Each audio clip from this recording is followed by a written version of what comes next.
Ja Leute, hallo, herzlich willkommen zu einem neuen Video.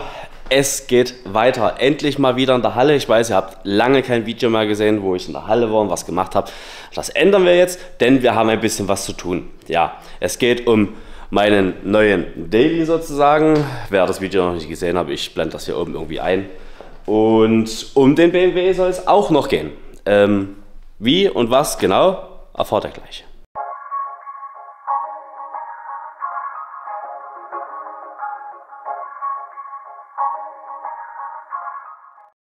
So, ja, wo fangen wir am besten an? Wir fangen an beim BMW. Erklärung, BMW springt nicht an. Wie sollte es natürlich anders sein? Vermutlich Anlasser. Ich habe noch eine andere Theorie, beziehungsweise möchte noch was ausprobieren, aber dazu dann später gleich. Jetzt geht es erstmal um den Kollegen hier. Ja, Thema Tiguan. Ich hatte ja gesagt beim Kauf, wir haben so ein, zwei Problemchen, wobei das eine eigentlich kein richtiges Problem war. Dort ging es um den Kofferraum. Wir hatten ja, Tiguan hat relativ wenig Platz im Kofferraum. Und wir hatten ja für unsere Urlaubsfahrt den doppelten Boden rausgenommen und haben uns dann eine Matte hier reingemacht, was auch prima funktioniert hat, und wir hatten auch echt enorm viel Platz. Jetzt, wenn ich zu Hause bin, ja, ich habe den doppelten Boden wieder reingemacht, das Rad reingemacht. Ich habe zwar immer noch keinen Wagenheber für das Auto, aber ist egal. Aber ich möchte euch das Ganze natürlich auch noch mal gerne demonstrieren, wie groß der Kofferraum wirklich ist. Also wie gesagt, doppelter Boden ist drin. Ja, 2 Kästen Bier und ein Sack mit Pfandflaschen passen rein, gerade so, und dann hört es schon auf. Also für ein SUV, sage ich mal, echt mau. Aber wir haben natürlich noch ein weiteres Problem. Und zwar hatte ich beim Kauf festgestellt, ein Poltern auf der Vorderachse. Frauchen hatte gemeint, auf ihrer Seite. Ich war der Meinung, auf meiner Seite. Ja gut, ich bin letztes Mal in meine Werkstatt gefahren, des Vertrauens, haben das Auto auf die Bühne genommen, weil dort sieht man natürlich doch etwas mehr als wie hier in der Halle. Ja, Koppelstangen, ich hatte recht gehabt, bei mir auf der Seite ist kaputt, und haben noch ein paar Sachen mehr festgestellt. Unter anderem Antriebswelle, eventuell, also wir gehen davon aus, ja, weil es ist Fett drumherum, die Manschette ist zwar ganz, aber wahrscheinlich wird der Grundkörper kaputt sein. Habe ich bestellt, ist noch nicht da. Und die Hardy-Scheibe hinten am Differential sozusagen, ebenfalls noch nicht da. Aber was da ist, die Koppelstangen sind da, also geht es jetzt erstmal um die Koppelstangen. Achso, ja, und ich bin natürlich heute nicht allein, ich habe hier tatkräftige Unterstützung. Und auch seelisch. Ja? Ja. Gut. Machen wir los? Gut.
Herrlich. Diese Ruhe. Extra mal ein bisschen über anderes Gelände jetzt so ein bisschen gefahren. Also man hat es wirklich bei jedem kleinster Bodenwelle oder Schlagloch oder irgendwas extrem gehört. Und es ist weg. Also Koppelstangen sind natürlich beide neu, weil ja, man macht es eigentlich gleich beide, weil wenn die eine kaputt ist, wird es wahrscheinlich nicht lange dauern, bis die andere kaputt geht. Ja, danke auch an meine Hilfe. Vielen Dank. Gib mir 5. Gut. Ja, jetzt heißt es für uns erstmal einkaufen, denn heute Abend nutzen wir das Wetter nochmal zum Grillen. Und ich würde sagen, Ja, und die Batterien für den Staubsauger. Für mich. Ja. Und ich würde sagen, wir sehen uns dann in der nächsten Szene wieder, wenn wir dann entweder hier weitermachen oder am BMW. Lasst euch überraschen. Bis gleich. So Leute, neuer Tag in der Halle. Es geht weiter. Wir fangen jetzt mal an mit dem BMW E36, denn was ihr nicht wisst, wo ich ihn damals runtergeschafft hatte und gegen den Golf sozusagen getauscht hatte, also ist schon ganz paar Jahre her, sprang der Gute leider nicht mehr an. So, ich kann euch das Ganze gerne demonstrieren. Benzinpumpe funktioniert und ja, wir haben ihn angeschoben, hat auch funktioniert. Aber wenn ich hier mich reinsetze, die Zündung anmache und starten will, erstmal Benzinpumpe. Also Benzinpumpe läuft, Lampen sind alle an. So und jetzt hören. Nichts. Absolut nichts, gibt keinen Mucks. Ich kann mich glaube ich nicht daran erinnern, dass ich mit meinem Dad zusammen mal gemessen habe. Und Strom liegt an.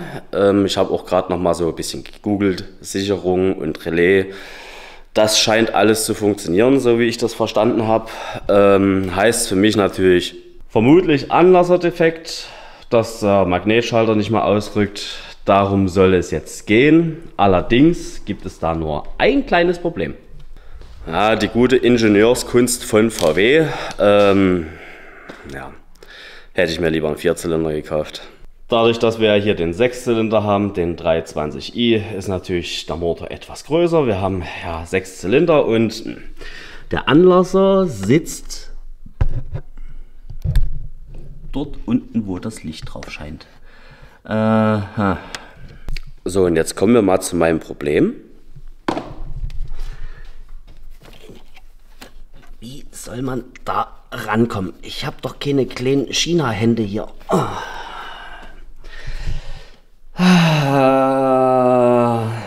Ja, heißt natürlich für mich jetzt wahrscheinlich hier vorne, keine Ahnung, was ich alles auseinanderbauen muss.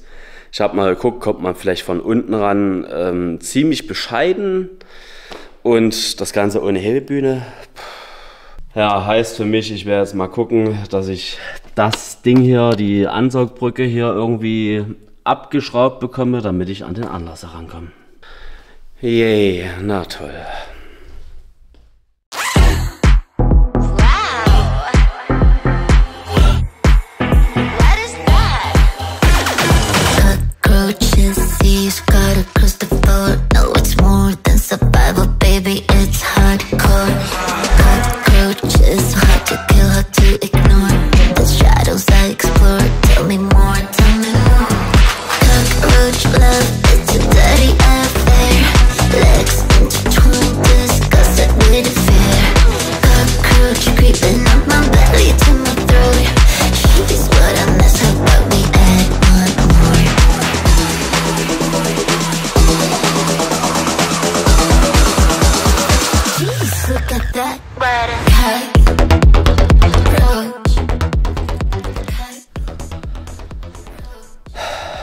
Leute, kauft euch keinen BMW. Keinen BMW E36 und vor allem keinen 6-Zylinder. Oder, wenn ihr euch einen kaufen wollt, fragt den Vorbesitzer, ob der Anlasser schon getauscht worden ist. Ich habe jetzt wirklich 3 Vormittage, okay, es waren nur bloß ein paar Stunden, 2 bis 3 Stunden gebraucht, das Ding auszubauen und jetzt wieder einzubauen. Der neue Anlasser ist drinne. Hängt jetzt hier unten, aber ey, ihr müsst echt von ganz hinten irgendwelche Schrauben, also nicht von so reinschrauben, sondern von hier reinschrauben. Ihr könnt euch natürlich vorstellen, dass das nicht so einfach geht. Klar, Option wäre noch gewesen, Getriebe absenken oder irgendwas, aber ganz ehrlich, ohne Hebebühne, nur mit einem Wagenheber. Und selbst dann wäre ich recht bescheiden reinkommen. Habe mir dafür extra nochmal neues Werkzeug geholt, hier so mit Knickgelenk und Ratsche. Das hat mir jetzt echt geholfen. Und jetzt heißt das Ganze wieder zusammenbauen. Also echt BMW, Ingenieurskunst. Ihr habt doch eine Macke. Jetzt heißt es alles wieder zusammenbauen. und hoffen, dass das Ganze funktioniert. Das Geile ist halt, die Ansaugbrücke ist übrigens nicht bloß an diesen Stehbolzen hier festgeschraubt. Nein, BMW war der Meinung, wir haben hier noch zwei Halter, hier und hier. Wir verschrauben das Ganze noch von unten. Haben wir nochmal Licht, der Halter und der Halter hier. Natürlich, im Motorraum ist ja so viel Platz, da kommt man ja ohne Probleme ran, also bekloppt. Ja, ich lege jetzt die Kamera beiseite. Ich werde jetzt mal versuchen, das Ganze hier in Ruhe wieder zusammenzubauen. Ich hoffe, ich vergesse keine Schraube irgendwie, weil hier ist doch einiges, was abgeschraubt werden musste. Und dann hoffen wir mal, dass es der Anlasser wirklich war und dass das Ganze dann auch funktioniert.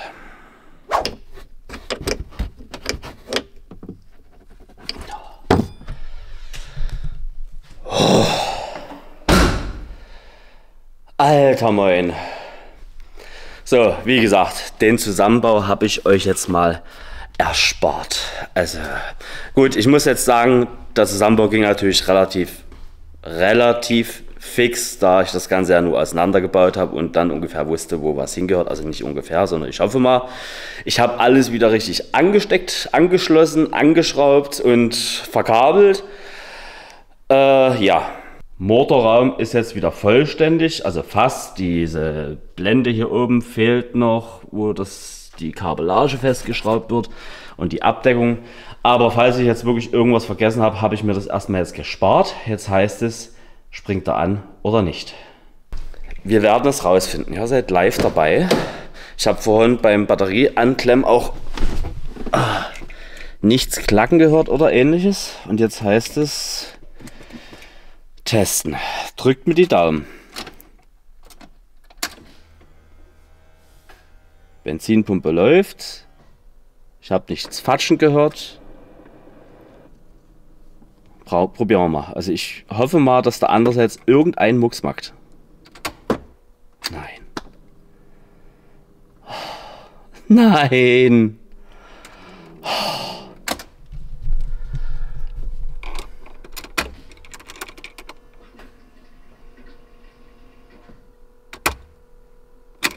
Nichts. Warum? Warum? Oh. Ich krieg die Krise. Ey. War jetzt wirklich diese Anlassertauscherei alles umsonst? Oh. Ich gucke jetzt wirklich nochmal, ob alles verkabelt ist, ob ich irgendwas vergessen habe und dann melde ich mich gleich nochmal. So Leute. Herzlich willkommen zu einem weiteren Tag. Wir suchen die Fehlerquelle am E36, warum das Ganze nicht startet.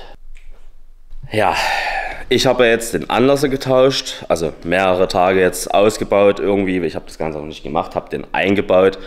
Ging natürlich nicht an, ihr habt es gesehen, vor ein paar Sekunden, vor ein paar Tagen wollte ich gerade sagen, ja, nein, vor ein paar Sekunden, geht nicht. Jetzt haben wir natürlich noch mehrere Quellen, woran es liegen kann. Ich habe mich mal ein bisschen belesen im Internet und es gibt natürlich noch mehrere Gründe.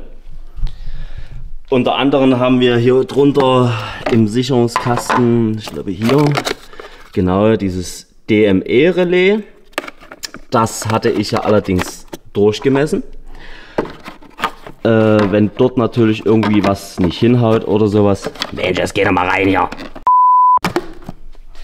Wenn dort natürlich irgendwas nicht hinhaut, dann springt das Ganze nicht an. Aber wie gesagt, ich hatte das durchgemessen mit meinem Multimeter. Ja, fragt nicht. Genau hier, Multimeter hatte ich durchgemessen irgendwie. Da war eine Anleitung im Internet mit Ohm und bla und Sülz und ach ja. Hört mir auf mit Autoelektronik. Ich hasse das ganze Thema. Also, okay. Hatte ich durchgemessen. War kein Fehler, falls ich es richtig gemacht habe. Aber es geht weiter. Wir haben ja ein Baujahr 94. Es geht noch weiter. Diebstahl-Warnanlage, elektrische Wegfahrsperre irgendwie und Schlüssel eventuell. Dass der Schlüssel, dadurch, dass ich die Batterie über den Winter abgeklemmt hatte, vielleicht seinen Wert irgendwas verloren hat, die Kommunikation, diesen Transponder. Hatte nochmal ein paar andere Schlüssel, also alle, die ich hatte, probiert, ging auch nicht. Okay. Dann, wie gesagt, haben wir noch Diebstahl-Warnanlage, elektrische Wegfahrsperre und so weiter und so fort. Oder Zündschluss. Ich muss sagen, das alles schließe ich eigentlich aus. Denn Diebstahl, Warnanlage, elektrische Wegfahrsperre, okay. A, weiß ich nicht, ob das Modell das schon hat. Und wir haben ihn ja damals angeschoben und er sprang an. Wir sind hierher gefahren, er ist nicht ausgegangen irgendwas. Sprich, wenn das so ein Steuergerät wäre, dann würde er wahrscheinlich ausgehen oder auch nicht angehen. Hat er ja aber gemacht, wir sind ja gefahren. Zündschloss schließe ich auch aus.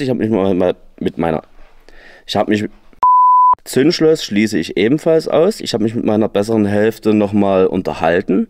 Wo wir ihn hier runtergefahren haben, haben wir ihn abgestellt, haben nochmal probiert und ich habe ebenfalls mit dem Multimeter gemessen, direkt am Anlasser. Sie saß drinne, sie hat versucht zu starten, ich habe gemessen. Es war zwar echt ein Krampf, dort irgendwie ranzukommen mit meinen gläubigen Händen. Ich habe keine China-Hände. Hat aber funktioniert und es kam Strom an, auch beim Starten.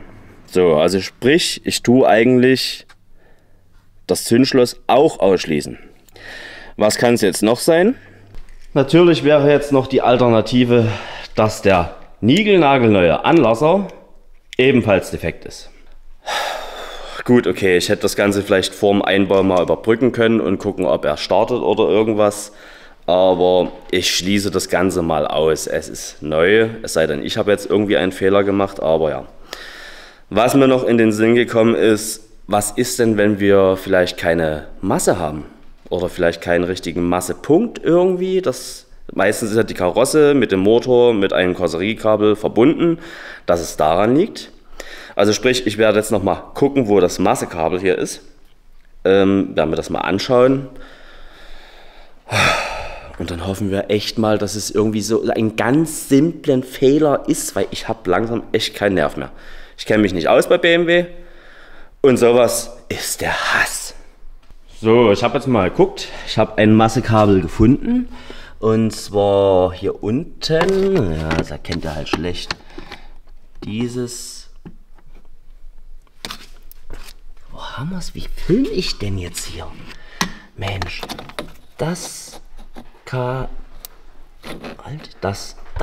dort unten. Das, was ich gerade anleuchte. Das ist dort mit dem Motor verbunden und hier mit der Karosse. Also ich habe jetzt nichts gesehen, also zumindest von hier oben nicht. Ich werde jetzt einfach mal probieren, Starthilfekabel, hier irgendwo Masse Karosse und Masse Motor und ja. Weil was anderes fällt mir jetzt auch nicht ein auf die Schnelle, also na. Mann, lass los hier. Ich weiß, ich sollte mal aufräumen. Und ja, scheiß drauf, komm, wir gehen ja gleich mal in den Dom. Und so eine Scheißschraube. Also ich kann mir jetzt echt vorstellen, wenn es das nicht ist, das wird schon wieder ein Kracher-Video hier werden vom Allerfeinsten. Ich wollte doch eigentlich bloß mal in einem Video alle meine Mängel beseitigen, aber ja. Also, Motor, Masse. Und jetzt bin ich einfach mal hier oben an so eine Schraube rangegangen am Dom. Schauen wir mal. Ich glaube es irgendwie nicht. Ich habe irgendwie das Gefühl, dass jetzt zu 99% der Fehler immer noch ist. So, Benzinpumpe. Gang ist draußen. Alter, was? Geil! Ernsthaft?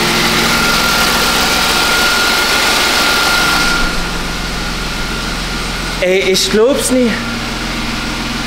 Ernsthaft? Masse? Ey, tagelange Schrauben, Anlasser kaufen, tauschen, alles umsonst? Oh.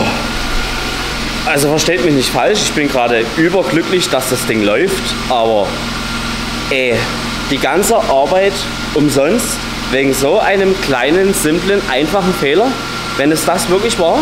Okay, also ich werde jetzt nochmal das Massekabel abmachen und das Ganze nochmal probieren. So, Masse ab.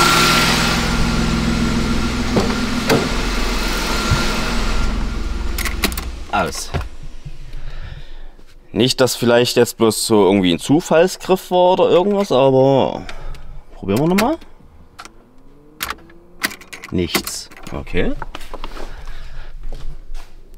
Alles natürlich hier live und ungeschnitten. So, Masse. So, Masse liegt wieder an. Jetzt probieren wir das nochmal. Wehe, du gehst jetzt nie an. Alter. Oh, yes.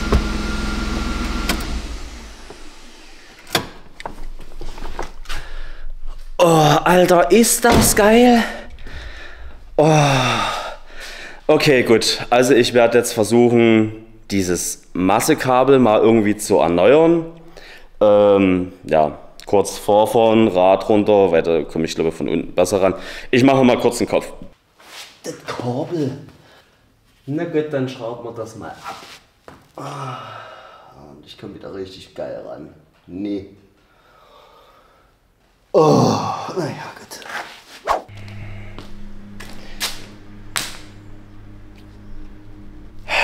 So Leute, Masseband ist raus, allerdings ein Problem, ich habe kein passendes Masseband in dieser Länge. Klar, ich kann es mit zurückschneiden, also zurechtschneiden, zurückschneiden. Klar, ich kann es mit zurechtschneiden, aber mir fehlen diese Verbinder hier zum Zusammenpressen, sowas habe ich nicht da, sowas werde ich mir organisieren.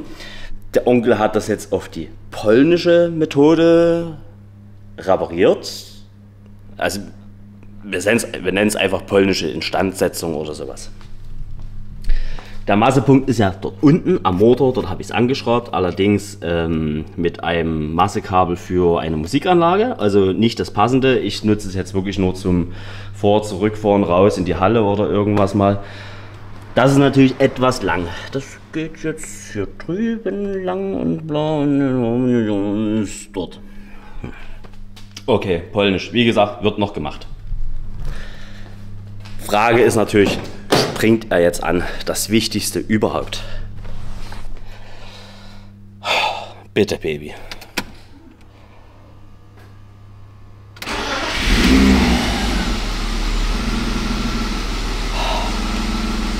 Herrlich. Ist das geil. Schnurrt wie ein Kätzchen. Also Leute, manchmal sind es echt die einfachsten Sachen.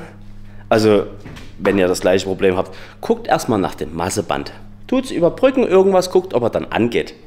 Bevor ihr euch die Arbeit macht und 3 Vormittage, wenn ihr es noch nicht gemacht habt, um einen Anlasser zu tauschen. Hätte ich mir sparen können, auch das Geld für den Anlasser. Ja, okay, jetzt hat er halt mal ein Neuteil bekommen, was nicht nötig gewesen wäre. Aber okay, Grundsatz ist natürlich erstmal, das Ganze funktioniert wieder. Ich kann das Auto aus der Halle rausfahren und rein und raus und vor und zurück. Denn, ja, das muss definitiv jetzt die Tage mal passieren, denn meine Halle sieht aus wie... Das sieht aus wie hingekackt und hingeschissen. Ich meine, ja, ich weiß, Unordnung, alles liegt rum, Müll, Schrott und... Ach, nee, kommt dahinter. Dahinter gehen wir gleich gar nicht erst. Aber das Ganze funktioniert. Ich habe ja gesagt, in dem Video, wir machen an dem Tiguan dann noch die Hardy-Scheibe und die Antriebswelle. Das werden wir jetzt lassen. Das Video geht lange genug. Ich möchte hier nicht wieder ein Trümmervideo für euch raushauen. Und ich sag mal so, somit haben wir natürlich jetzt erstmal ja, mal ein Video zusammen. Ihr habt erstmal wieder was zum Gucken. Ich kann wieder was produzieren. Aber, Leute, ich muss bloß mal gucken, wann das war. Am 7. bis 8.9., also hauptsächlich am 7.9. ist wieder ein Treffen von Autoszene Sachsen und, oh Gott, warte, nicht, dass ich gleich wieder wegschalte, es ist nicht nur Autoszene Sachsen, es ist, komm, mach auf, Ford, Vorschritt, Dieb, Mafia, Carzone, ach, alle möglichen. Ich blende das einfach mal hier ein. Es ist ein Spendenaufruf zum guten Zweck. Kommt gerne vorbei, ich bin auch am Start, redet mit mir, ich freue mich immer wieder über eure Gespräche. Ich werde dort am Start sein. Wie gesagt, es ist ein Spendenaufruf. Alles, was sozusagen an Einnahmen ist, wird für einen guten Zweck gespendet. Also ich hoffe natürlich, ihr seid auch mit dabei.